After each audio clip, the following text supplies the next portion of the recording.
네, 보신 것처럼 공수처의 수사 실무 기준이 마련되면서 첫 수사, 그러니까 공수처의 1호 사건이 뭐가 될지 또 결과는 어떻게 나올지에도 관심이 모이고 있습니다.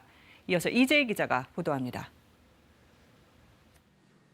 판 검사와 경무관급 이상 고위 경찰 간부 등 공수처 수사 대상은 고위 공직자들입니다. 특히 그동안 수사권과 기소권을 독점적으로 행사해온 검사의 범죄 혐의에 대한 공정한 수사가 공수처 설립 핵심 취지 가운데 하나입니다.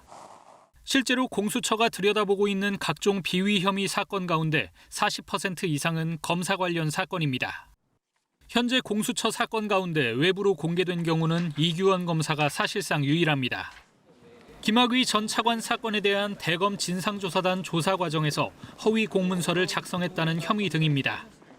최근 조희연 서울시 교육감의 특혜 채용 의혹 사건을 경찰이 공수처에 넘김에 따라 해당 사건도 공수처 수사 대상에 올랐습니다. 다만 김진욱 공수처장은 다른 기관이 넘긴 사건이 아닌 공수처 자체 수사 착수 사건을 1호 사건으로 규정하겠다는 뜻을 명확히 했습니다. 1호 사건은 굉장히 상징적인 의미가 큰 것 같습니다. 그렇죠. 공수처가 완전히 수사 체계를 갖춘 다음에 그 시점에 신중하게 검토가 되어야 될 거고요. 첫 수사가 시작되더라도 난관이 많을 것이란 우려도 나옵니다. 공수처가 채용한 검사와 수사관은 각각 13명과 20명, 둘 다 정원보다 10명 적습니다. 한도인 12명까지 뽑겠다던 검찰 출신 검사도 4명 채용에 그쳤습니다.